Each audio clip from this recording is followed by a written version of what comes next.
जहां पर भी आपके समर्थन में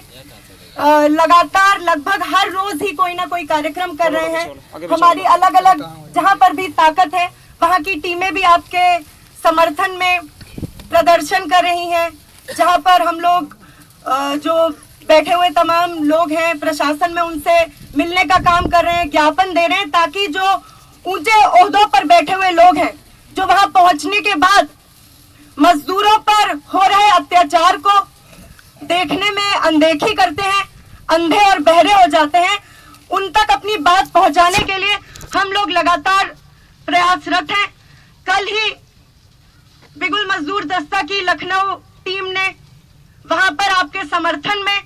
और जो भी गाजियाबाद में मजदूर कार्यकर्ताओं के साथ जो मारपीट हुई और जो बर्बर हिंसा की घटना हुई उसके खिलाफ में एक प्रदर्शन किया। उसकी खबर कुछ एक अखबारों में आई है, मैं वो उन खबरों की कतरने लेती आई हूं ताकि आप लोग उनको देख लें एक बार। लेकिन साथियों, जो सबसे पहले जरूरी मुद्दा बनता है, जिस मुद्दे को लेकर हम लोग यहाँ इकट्ठे हुए हैं, वो मुद्दा क्या मुद्दा है? भिवाड़ी के श्रीराम पिस्टन के मजदूर आखिर मांग क्या रहे थे? क्या उनकी मांग कोई गैर वाजिब, कोई गैर कानूनी, गैर जायज मांग थी? मेरे से पहले जितने वक्ताओं ने बात रखी, ये बात साफ है कि हम लोग जो मांग उठा रहे थे वो बेहद कानूनी मांग है। इस संविधान के दायरे में मजदूरों के हितों की बात करने वाली उनकी यूनियन बनाने की मांग है। और ऐसी कोई भी मांग मजदूरों की एकता को एक साथ फिर जोड़ने में, उसको बरकरार रखने में बहुत जरूरी है। ऐसे में सबसे पहली बात कि हम लोगों ने जो मांग उठाई और उसके बाद जो अपना आंदोलन शुरू किया वो एक बेहद कानूनी, जायज और जिसको कहना चाहिए कि मजदूर हित में उठने वाला सबसे बड़ा कदम था और हमने वही किया। लेकिन ये श्रीराम पिस्टन के हुक्मरानों को, उनके मालिकान को, उनके प्रबंधन को ये गवारा नहीं था। और ये उनको ही क्या, आप यहाँ गुड़गांव, मानेसर, धारूहेड़ा, बावल, खुशखेड़ा, भिवाड़ी या फिर दिल्ली के इंडस्ट्रियल इलाके में जाइए, पंजाब में जाइए, लुधियाना, कहीं पर आप जाइए, ये कहीं के भी मालिकान को, कहीं के भी प्रबंधन को ये सबसे बुनियादी कानूनी मांग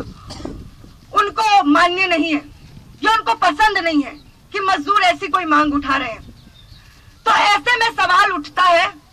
कि मजदूर अपने संघर्ष को किस तरीके से संचालित करें, क्योंकि अब जो मालिकान एक नया पैंतरा आजमा रहे हैं वो ये है कि ये मजदूर तो सीधे सीधे मानते नहीं है, ये तो एकजुट होकर रहते हैं, ये यूनियन भी बनाते हैं, फिर अपनी यूनियन को रजिस्टर करने के लिए लड़ाई भी लड़ते हैं। तो अब इनको गुंडों की फौज के जरिए, ठगों की फौज के जरिए, बाउंसरों की फौज के जरिए, जिसका कोई भी संवैधानिक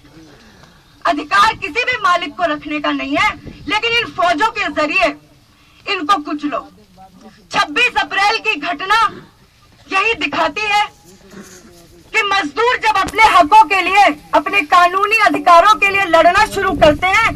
तो मालिकान की नींद जब हराम होती है तो वो क्या क्या पैंतरे आजमाते हैं। वो बाउंसरों का सहारा लेते हैं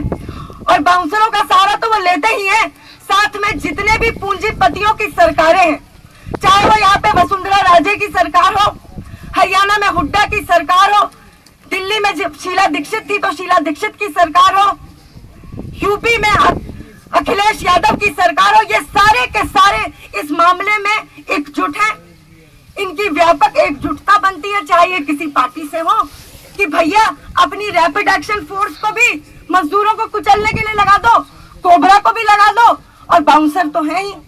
तो 26 अप्रैल की घटना